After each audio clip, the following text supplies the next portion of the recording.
In this video, we will see how to make a time-lapse with the GoPro Hero 11 and 10 and 9 and 8 and probably 7 and surely the 12 and 13 and maybe 14. Anyway, how to make a time-lapse with a GoPro. So once your camera is on, you will swipe on the left, right here to the time-lapse mode.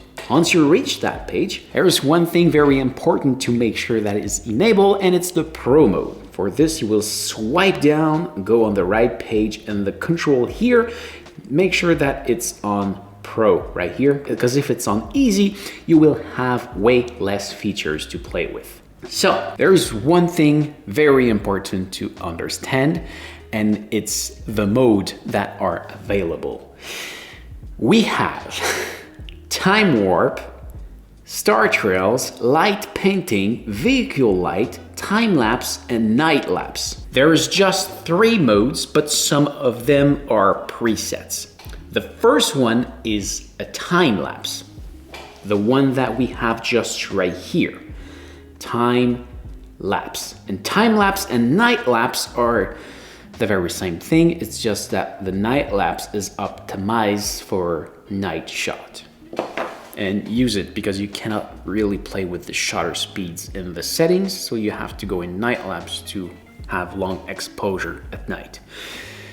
Okay, what is a time lapse? A time lapse is when you take your camera, you set it on a static place, just like that, or on a tripod, you hit record, and it will accelerate everything that happened in front of the camera. So for example, this is a time lapse.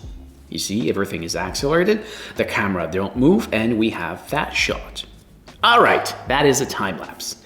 Now, we have another one, and this one is the time warp. That one just right here, and this one doesn't have any other preset. A time warp is the same principle of the time lapse, everything is accelerated, but the camera is moving, usually forward, it can be backward. You can go sideways, but usually you go forward. But you can use your imagination. The thing with the time warp is that it's a time lapse stabilized. So you can take your camera, walk with it, and it will stabilize the shot. So for example, this is a time warp. You see, I'm moving and it's stabilized. It's like if the camera is floating in the air. So that is a time warp. For example, I will do the exact same thing, but in time-lapse mode. As you can see, it's terrible. Everything is shaky and you don't want to use a shot like this one. Okay, now I understand your question. Why don't we do everything in time warp if the time warp is just a stabilized time lapse? Well, because it will over try to stabilize the shot. So you will set your camera like that in time warp mode. You will see some motion because there is something passing on it. This is the example. You might see, it might be a tiny movement, but there is a movement. It's not stable if the camera is stable. Yes, I know it's weird, but it's like that. Now that you understand the difference between a time-lapse and a time warp, let's see the other one.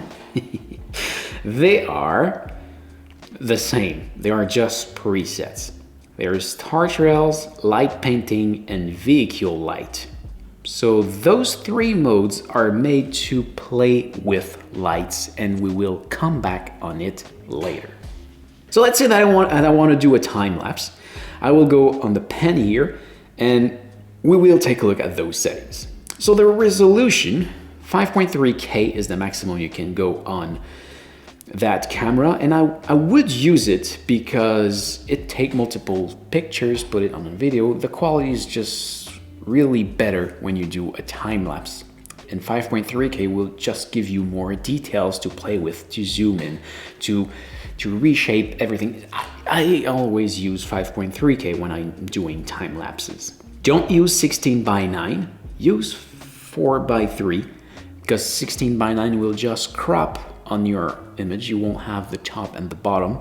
It will just help you to reframe your shot the best way possible. So I will always do it in 4:3, 5.3K. Then, well, you can select it by pressing on the blue button. On the lens, you have the choice between wide and linear. On wide, you have those aberration, you have some weird stuff. You choose what you want to have. In some situation, wide can be good, in others, linear is better. That's up to you. The format, you can have a video or you can have multiple photo.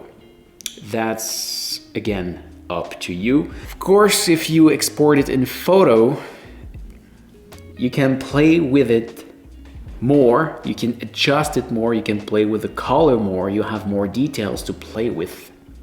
If it's in a video, well, it's just ready to play. I kind of like it.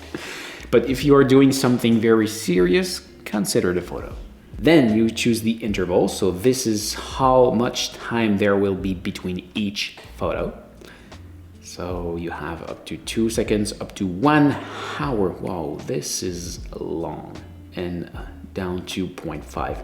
I think 2 seconds is kind of great, and you can still accelerate it later. So if you do it, so if for example you want it finally at every 10 seconds, you just use 1 image out of 5. Most of the time I do it at 2 seconds. You can schedule the capture, so you can schedule, why does it start a video? Okay. You can schedule the start. Hello, come on. Seriously? Okay, let's restart that. Okay, take 2. So I'm coming back here, time lapse.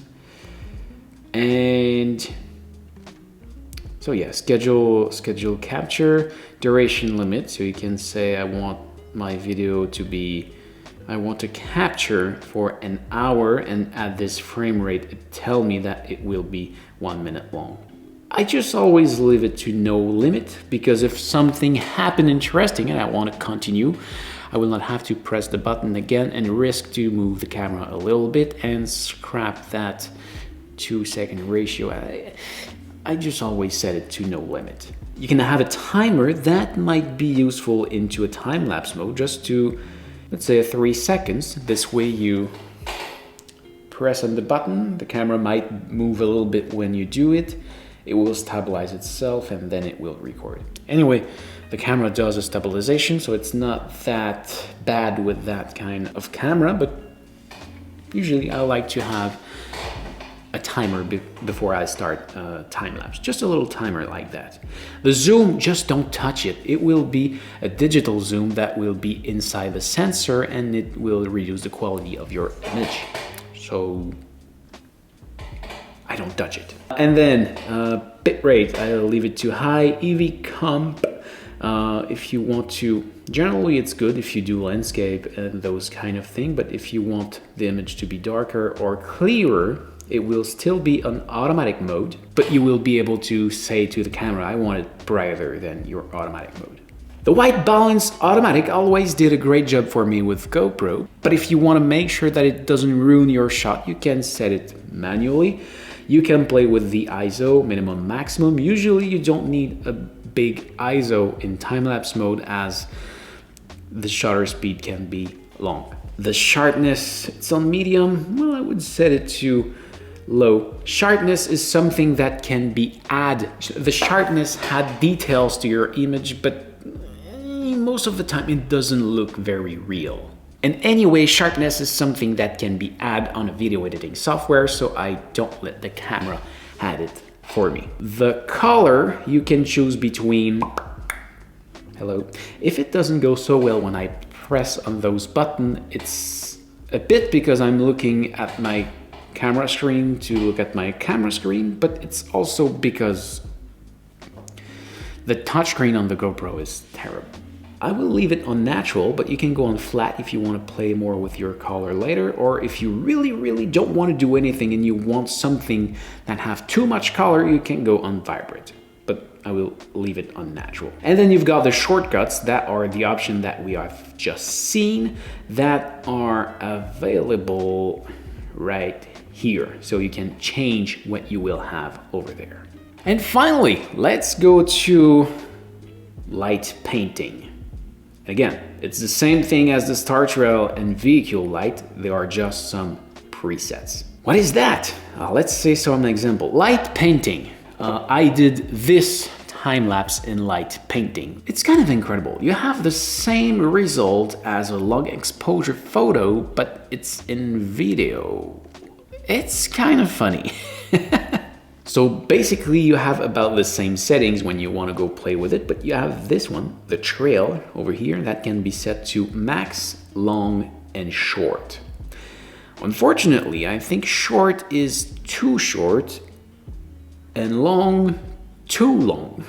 And max is just too much, really too much. I would have liked to have a medium. But what you've just seen, this one is a long shot. If we go in short, it looks like this, so it's really, really short. But that looks great for cars, and I think that's the preset for car lights. Looks great, because if you're doing cars in the night, and you use long, it looks like this. So the light just stay there for too long.